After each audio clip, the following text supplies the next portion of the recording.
Saludos. Continuamos con el curso de Visual Basic para Excel. En esta sesión volvemos al temario de lo que es el curso en sí. La sesión anterior que dediqué a este tema la dediqué a resolver algunas dudas de los visitantes del blog.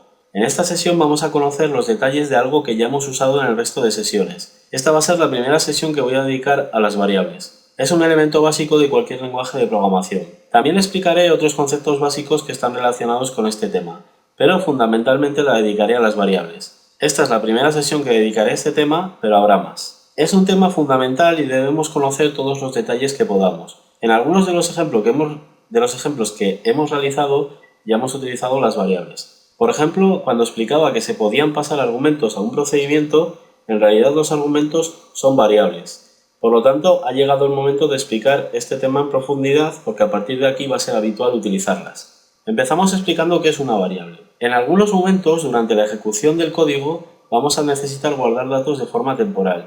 Datos que nos interesa guardar en ese preciso instante y que no necesitamos guardar de forma permanente. Aunque Excel tiene objetos que permiten guardar fácilmente información, como pueden ser las celdas, inevitablemente en algún momento tendremos que utilizar para esta función las variables. Una variable es un espacio de memoria de nuestro equipo que reservamos para poder almacenar temporalmente datos. Podemos guardar, modificar y acceder a los datos que están en una variable.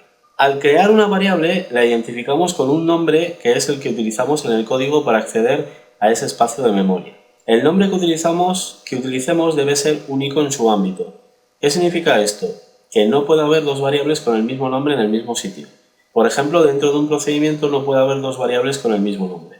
Tenemos variables de muy diversos tipos, desde tipos simples, que por ejemplo pueden almacenar números, texto o valores booleanos, a tipos más complejos que pueden almacenar objetos como hojas, libros, celdas, etc. Aunque Visual Basic para aplicaciones permite crear y usar variables sin declararlas implícitamente y sin indicar el tipo de datos que van a contener, esta no es una práctica muy recomendable. En el vídeo os intentaré mostrar por qué no debéis hacer esto. Bueno, empezamos. Vamos a realizar ejemplos cortos pero muy claros de declaración y uso de variables. En esta sesión no vamos a realizar un ejemplo largo que dé solución a un problema concreto. Solo ejemplos cortos para explicar este tema claramente. Abrimos Excel y accedemos al editor de Visual Basic. Vamos a crear un módulo nuevo. Y le vamos a cambiar el nombre.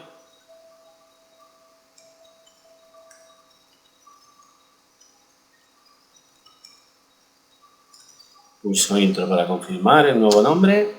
Y en este módulo es en el que vamos a realizar los ejemplos. Empezamos creando el siguiente procedimiento aparentemente muy sencillo. En el procedimiento que vamos a crear se van a declarar dos variables numéricas a las que asignaremos unos datos y con esos números realizaremos la suma. El resultado lo mostraremos en un mensaje. Más adelante crearemos otro procedimiento en el que los valores serán pedidos al usuario. Empezamos creando el procedimiento. Hasta ahora creábamos los procedimientos desde el menú Insertar, pero a partir de ahora los voy a escribir yo de forma manual.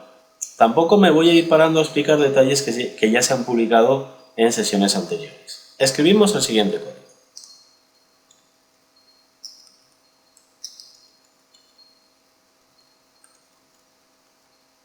Pulsamos Intro para confirmar, para finalizar la línea y se cierra el procedimiento. Lo primero que vamos a hacer es declarar las variables que voy a utilizar en el ejemplo. Hay muchas maneras de plantear el ejemplo, pero lo voy a hacer de la manera que mejor se adapta a lo que quiero explicar. Para el ejemplo voy a declarar tres variables. Dos variables nos van a permitir o nos van a servir para almacenar los valores numéricos que sumaremos y la otra variable servirá para almacenar el resultado de la suma. Escribimos el siguiente código.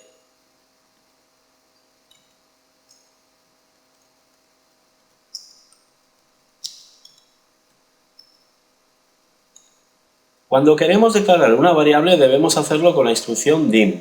A continuación debemos indicar el nombre que daremos a la variable. Para los nombres de las variables hay una serie de normas que debemos seguir. Son las mismas reglas que teníamos para los nombres de procedimientos. El nombre debe empezar por una letra. Se pueden utilizar números, pero el nombre solo puede empezar por una letra.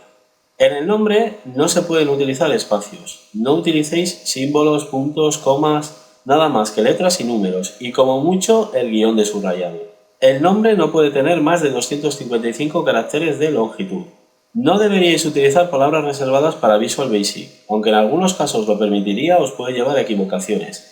Evitar las palabras que ya tienen una función en el lenguaje, en Visual Basic. No puede haber dos objetos con el mismo nombre en el mismo ámbito. Por ejemplo, en el mismo procedimiento no puede haber dos variables que se llamen igual.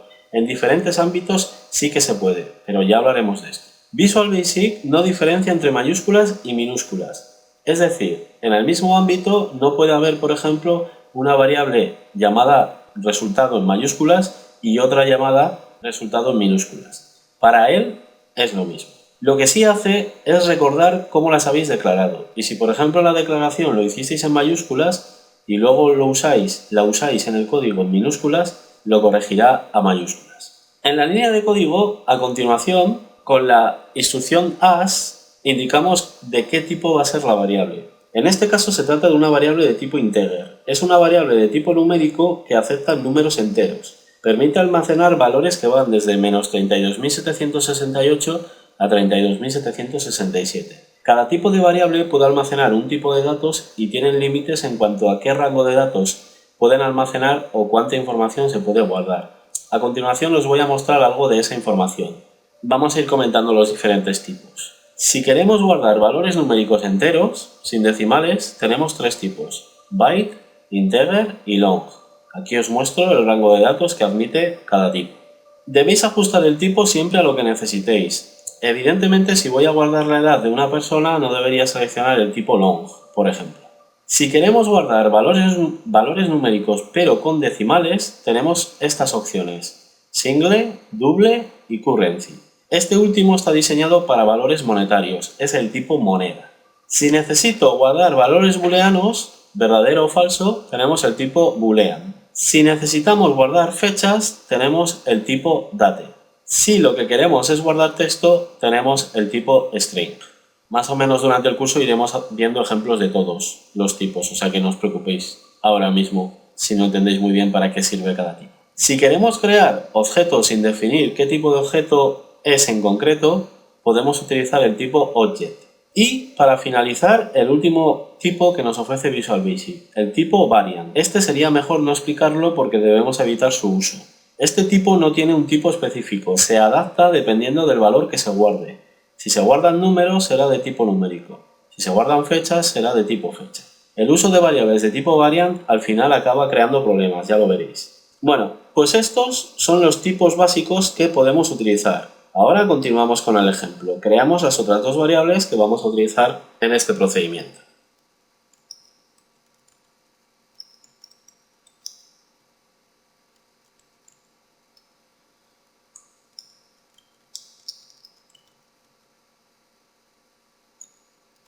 A continuación, asignaremos valores a las variables. Para hacerlo debemos crear un código que asigne valores a estas variables. Para eso tengo el igual. Escribo el siguiente código.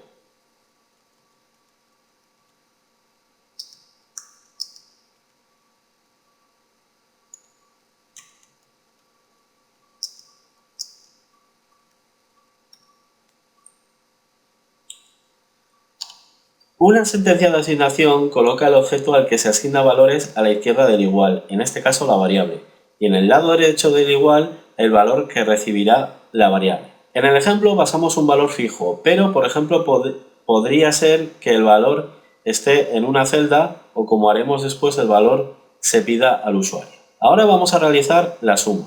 De nuevo se trata de una sentencia de asignación. Escribimos el siguiente código.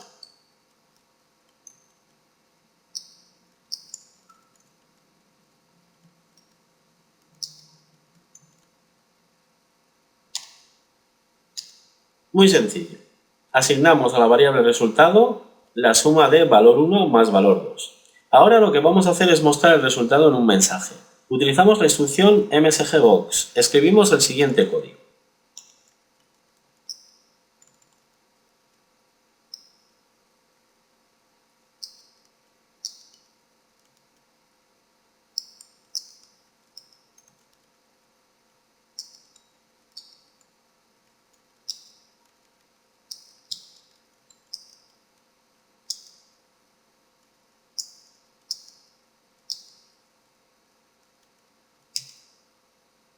Fijaros lo que os he dicho antes, que recuerda cómo he escrito los nombres de las variables y aunque yo había escrito los nombres en minúsculas, él los ha puesto como yo los había declarado arriba, con la primera letra en mayúsculas.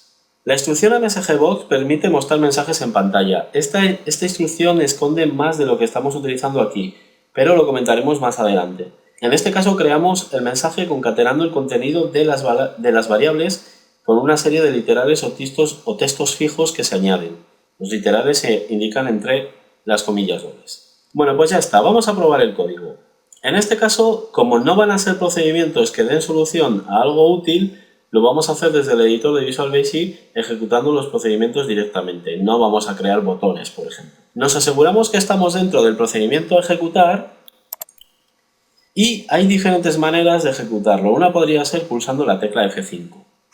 Lo hacemos y listo. Ahí tenemos el mensaje con el resultado. ¿Estamos?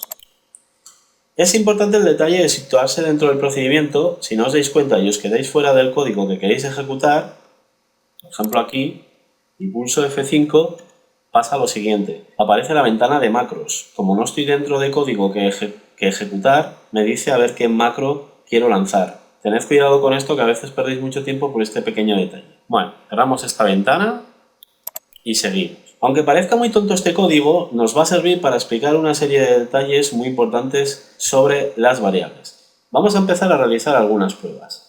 En la primera asignación vamos a cambiar el valor. En lugar de asignar el valor 1500, le vamos a asignar el valor 50.000. Ahora ejecutamos el código de nuevo, lo vamos a hacer de otra manera, pulsando este botón ejecutar.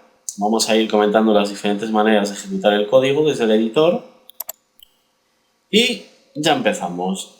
Hasta ahora casi todos los ejemplos que habíamos creado eran perfectos y no se producían errores. Pero no os engañéis, lo habitual va a ser que aparezcan muchos mensajes como este o parecidos. Vale, el mensaje me dice que se ha producido un error en tiempo de ejecución. Estos son los más peligrosos. Un error en tiempo de ejecución se produce al ejecutar el código. Si le aparece al usuario que está usando la hoja en lugar del programador, seguramente no va a saber qué hacer. Debemos intentar que estos mensajes no lleguen al usuario final. Con el tiempo os daréis cuenta que es muy difícil controlar todos los posibles fallos, pero debemos probar nuestros códigos todo lo que podamos para evitar que aparezcan. Imaginaros al pobre usuario delante de este mensaje. ¿Qué hace? Como nosotros no somos el pobre usuario, ya somos algo más que él, vamos a ver cuál es el problema. Para empezar, en el mensaje me da cierta información de cuál puede ser la razón del error. Me dice que es el error 6 y como descripción me da el texto desbordamiento.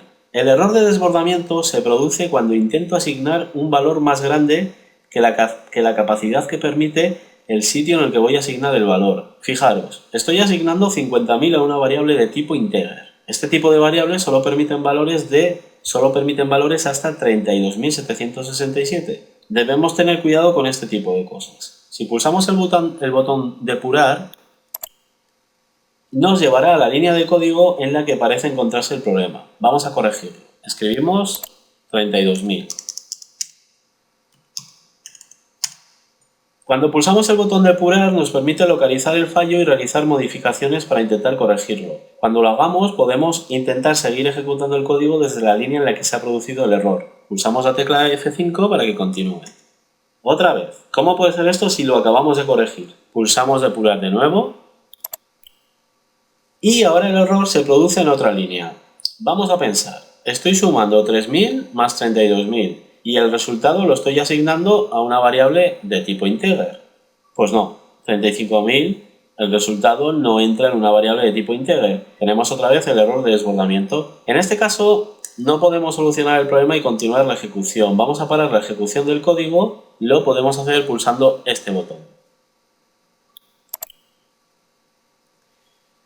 Ojo, vamos a realizar una prueba. Muchos estaréis pensando, bueno, pues en lugar de crear la variable resultado como integer, la creamos como long. Es una variable en la que cabe perfectamente el valor 35.000. Vamos a probar. Ejecutamos de nuevo el código, lo podéis hacer de cualquiera de las maneras que ya he comentado, y otra vez el error de desbordamiento. ¿Qué pasa aquí? Bueno, pues que las cosas a veces no son tan simples como nosotros las pensamos en nuestra cabeza. Cuando suma las dos variables integer, crea una especie de variable temporal para almacenar el resultado y a continuación asigna ese valor a la variable resultado. El problema es que esa variable temporal que crea es de tipo integer. Como las dos variables que suma son de ese tipo, él entiende que como resultado vamos a obtener un valor de tipo integer. Y de nuevo se vuelve a producir el desbordamiento. Pulsamos en finalizar y vamos a realizar la siguiente corrección al código.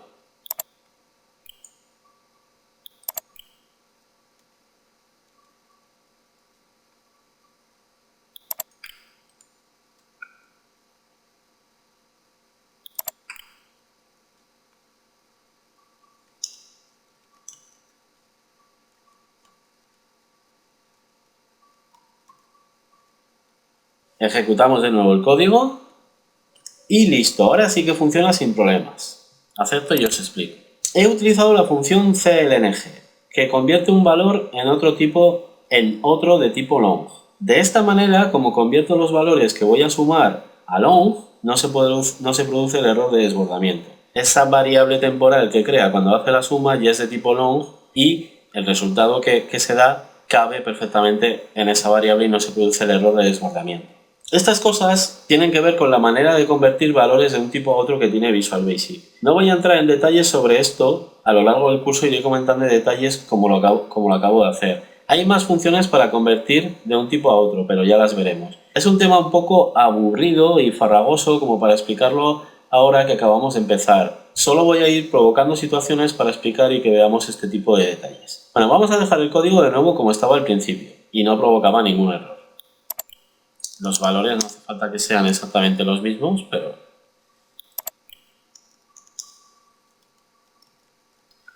que no produzca ningún error.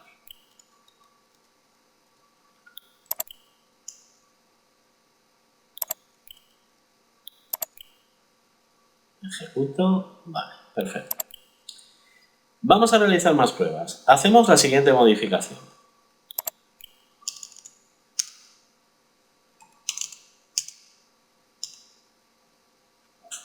Asigno un valor decimal a la variable valor 1. Lo primero, para escribir valores decimales hay que indicar la parte decimal con el punto, no con la coma. Da igual vuestra configuración regional, en código siempre se hace así. Otra cosa son las celdas de Excel. Ahora vamos a ejecutar el código. Lo puedo hacer aquí, por ejemplo, en el menú ejecutar.